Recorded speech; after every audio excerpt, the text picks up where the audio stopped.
Aujourd'hui, nous avons une situation de transplantation des populations. On nous parle des populations qui reviennent du Rwanda pour se réinstaller au Nord Kivu, dans certains territoires. Nous savons déjà où est-ce que ça nous amène, cette situation-là.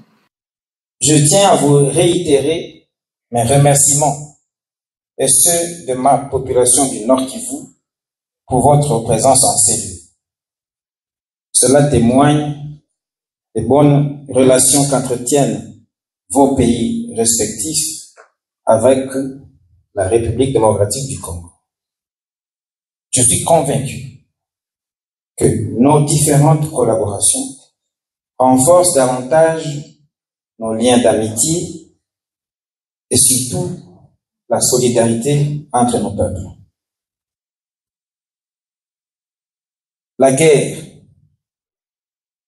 avec tout ce qu'elle nous apporte comme cortège de malheur avant de venir en ce lieu, n'a fait que hypothéquer nos chances de paix et de sécurité.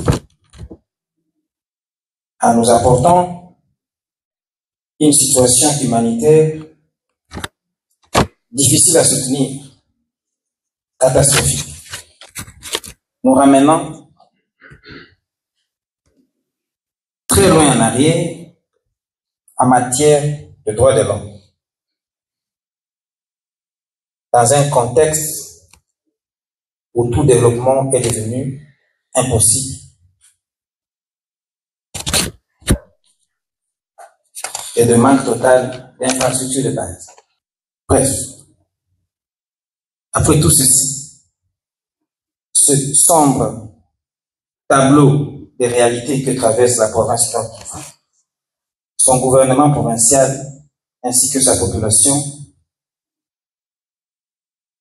n'ont d'autres attentes que ce qui suit. Plaider pour la fin de la guerre et le retour de la paix. Appliquer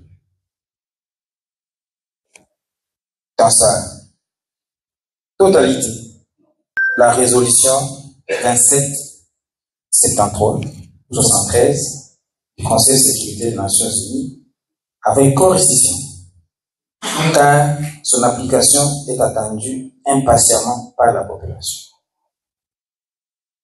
Appuyer toutes les initiatives de paix en cours, notamment au niveau de l'Union européenne, de l'Union africaine, de la SADC, de l'EAC, du Qatar, de Washington, pourquoi pas de la CENCO-SCC et d'autres, pour que la paix revienne et que la guerre cesse.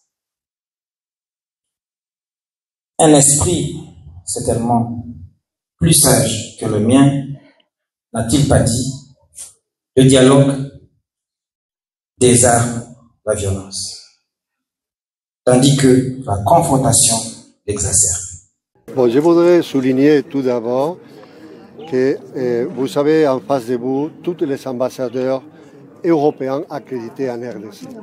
On a voulu venir ensemble pour montrer notre solidarité aux autorités et à la population du Nord Kivu par rapport à la situation actuelle des conflits, d'agressions.